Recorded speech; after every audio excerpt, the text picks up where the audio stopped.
किसी भी व्यक्ति में अच्छे या बुरे आचरण को लेकर अक्सर ही उसके जन्म या फिर परिवार के संस्कारों की बात की जाती है। सनातन धर्म के ग्रंथों में भी इसके कई उदाहरण देखने को मिलते हैं, जहां असुर कुल में जन्म लेने के बावजूद भी विभीषण और हिरण्यकशिपु के घर जन्म लेने वाले भगवान विष्णु के अनन्य भक्त प्रहलाद का नाम सर्वोपरि है। वहां यह भी मान्यता है कि रक्त और पालन पोषण का संबंध व्यक्ति के आचरण में भी देखने को मिलता है। ऐसे ही कुछ रहस्य जुड़े हैं अत्याचारी कंस के साथ। तो आइए जानते हैं वह कौन से राज हैं जिनके चलते कंस इतना अत्याचारी बना। कहते हैं कि जैसा खाएं अन्न वैसा बने मन। इस कहावत का वर्णन छांदोग्योपनिषद में भी मिलता है कि आहार शुद्ध होने से अंतकरण शुद्ध हो जाता है। वहीं तामसिक और राजसिक भोजन से शारीरिक और मानसिक दोनों ही तौर पर व्यक्ति प्रभावित होता है। इसका एक उदाहरण कंस भी है। मान्यता है कि कंस ने राक्षसी पूतना का दूध पिया था और पूतना ने ही कंस का पालन पोषण भी किया था। इसके चलते ही कंस में राक्षसी प्रवृत्तियों का जन्म हुआ।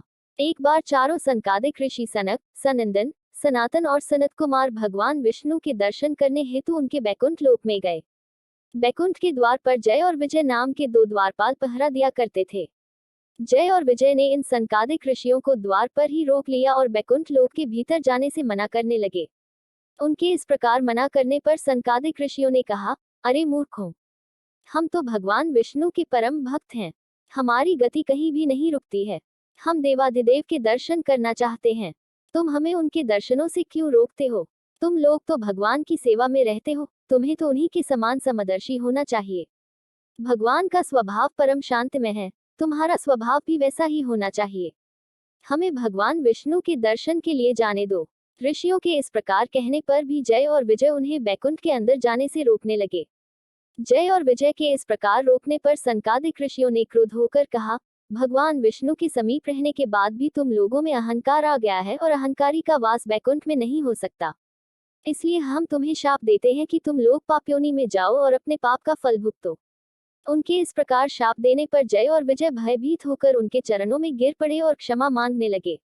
यह जानकर कि संकादिक ऋषिगण भेंट करने आए हैं, भगवान विष्णु माता लक्ष्मी एवं अपने समस्त पार्षदों के साथ उनके स्वागत के लिए पहुंचे। भगवान विष्णु ने उनसे कहा, हे मुनीश्वरों, ये जय और विजय नाम के मेरे पार्षद हैं। इन दोनों ने अहंकार बुद्धि को धारण कर आपका अपमान करके अपराध किया है। आप लोग मेरे प्रिय भक्त हैं और इन्होंने आपकी अवज्ञा करके मेरी भी अवज्ञा की है। इनको शाप देकर आपने उत्तम कार्य किया है। इन अनुचरों ने तपस्वियों का तिरस्कार किया है और उसे मैं अपना ही तिरस्कार मानता हूँ। मैं इन पार्षदों की ओर से क्षमा याचना करता हूँ। सेवकों का अपराध होने पर भी संसार स्वामी का ही अपराध मानता है, अतः मैं आप लोगों की प्रसन्नता की भिक्षा चाहता हूँ। भगवान के इन मधुर वचनों से संकादिक ऋषियों का क्रोध तत्काल शांत हो गया। उन्होंने कहा, हे नाथ, हमने इन निरपराध पार्षदों को क्रोध के वश में होकर शाप दे दिया है, इसके लिए हम क्षमा चाहते हैं। आप उचित समझे तो इन द्वारपालों को क्षमा करके हमारे शाप से मुक्त कर सकते हैं।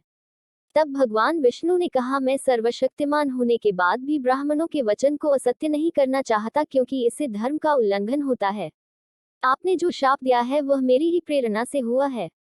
ये अवश्य ही इस दंड के भागी हैं। ये दिति के गर्भ में जाकर दैत्य योनि को प्राप्त करेंगे और मेरे द्वारा इनका संहार होगा।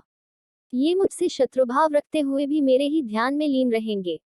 मेरे द्वारा इनका संहार होने के बाद ये पुनः इस धाम में वापस आ जाएंगे। इसके बाद जय और विजय कंस और जरासंध के रूप में जन्मे। तब शाप मुक्ति के लिए कंस ने इतने अत्याचार किए कि भगवान को विवश होकर उनके उद्धार के लिए आना पड़ा। पौराणिक कथा के अनुसार जरासंध के पिता मगध नरेश बृहद्रथ थे और उनकी 2 पटरानियां थीं। उनके जीवन में किसी प्रकार का कष्ट नहीं था, लेकिन संतान न होने के कारण वह अत्यंत दुखी रहते थे। तभी एक दिन उन्हें पता चला कि उनके राज्य में ऋषि चंद्रकौशिक पधारे हुए हैं और वह एक आम के वृक्ष के नीचे विराजमान हैं। यह सुनते ही मगध नरेश संतान की उम्मीद लिए उनसे मिलने पहुंचे। ऋषि के पास पहुंचकर उन्होंने अपना दुख कह सुनाया। राजा का वृतांत सुनकर ऋषि को दया आ गई और उन्होंने नरेश को एक आम दिया और कहा कि इसे अपनी रानी को खिला देना। लेकिन उनकी 2 रानियां थीं और वह दोनों से ही एक समान प्रेम करते थे, इसलिए उन्होंने उस आम के बराबर टुकड़े करके उनको खिला दिया। ऐसा करने से दोनों रानियों को आधे आधे पुत्र हुए। भय के मारे उन्होंने उन दोनों टुकड़ों को वन में फिकवा दिया। तभी वहां से जरा नामक राक्षसी गुजर रही थी। उसने मांस के उन दोनों लोथड़ों को देखा और उसने दायां लोथड़ा दाएं हाथ में और बायां लोथड़ा बाएं हाथ में लिया, जिससे वह दोनों टुकड़े जुड़ गए। इसके बाद जरा राक्षसी ने उसे राजा बृहद्रथ को सौंप दिया। कहते हैं कि इसीलिए ही उसका नाम जरासंध हुआ। राक्षसी जरा द्वारा जोड़े गए और उनके प्रभाव से जरासंध भी राक्षसी प्रवृत्ति के ही बन गए थे।